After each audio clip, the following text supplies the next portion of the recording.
இந்த நாவல் பழ சீசனில் 1 கிலோ நாவல் பழம் வாங்கினேங்க.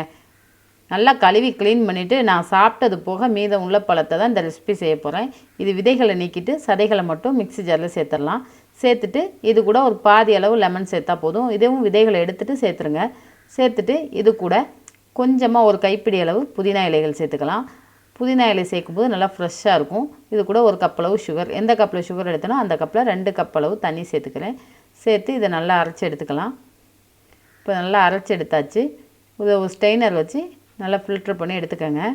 நாவல் பழ ஜூஸை பாருங்கள், ரொம்ப கலர்ஃபுல்லாக பார்க்கும்போதே அப்படியே சாப்பிடணும் போல் இருக்குது. இது மேலே நம்ம ஐஸ் க்யூப் போட்டு ஜூஸாகவும் குடிக்கலாம்.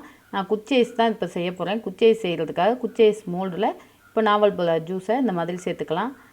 இந்த குச்சி ஐஸ் மோல்டு இல்லாட்டியும் நம்ம டம்ளர்லேயே நம்ம ஊற்றி ஒரு குச்சியை வச்சு நம்ம ஃப்ரீசரில் வச்சிடலாம். இப்போ இது எல்லாத்தையும் செட் பண்ணி வச்சிடலாம். நான் இந்த குச்சியை தான் வைக்கிறேன். வச்சுட்டு இது 1 மணி நேரம் ஃப்ரீசரில் வச்சுருங்க. ஃப்ரீசரை நல்லா ஃபுல்லாக வச்சுட்டு நல்லா 1 மணி நேரம் வச்சுட்டிங்கன்னா இது நல்லா செட் ஆகி வந்துடும். 1 மணி நேரத்துக்கு அப்புறம் நல்லா செட் ஆகி வந்ததுக்கப்புறம் தண்ணியில் வச்சுட்டு அதுக்கப்புறம் எடுங்க.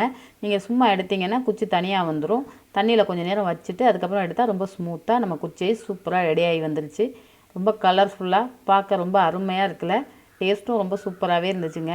நாவல் பழம் கூட நமக்கு அதிகமாக சாப்பிட முடியாது, ஒரு மாதிரி தொண்டையில் அடைக்கும். இந்த மாதிரி ஐஸ் சாப்பிடும்போது ரொம்ப டேஸ்ட்டாகவே இருந்துச்சு. குழந்தைங்களும் விரும்பி சாப்பிட்டாங்க. இந்த வெயிலுக்கு அருமையான நாவல் பழ ஐஸ் ரொம்ப டேஸ்ட்டாகவே இருந்துச்சு. கண்டிப்பாக நாவல் பழ சீசனில் இதை மிஸ் பண்ணிடாதீங்க. ஏற்கனவே நம்ம சேனலில் நாவல் பழ ஜாம் சேர்த்து செஞ்சுருக்கோம். பார்க்காதவங்க மறக்காமல் டிஸ்கிரிப்ஷனில் லிங்க் கொடுக்குறேன், அதுவும் பார்த்துக்கோங்க. அடிக்கிற வெயிலுக்கு அருமையான நாவல் பழ குச்சி ஐஸ் ரொம்ப சூப்பராக செஞ்சாச்சு. டேஸ்ட்டும் அருமையாக இருந்துச்சு. நீங்களும் இதே போல் ட்ரை பண்ணி பார்த்துட்டு எப்படி இருந்துச்சுன்னு மறக்காமல் எனக்கு கமெண்ட்ஸில் சொல்லுங்கள்.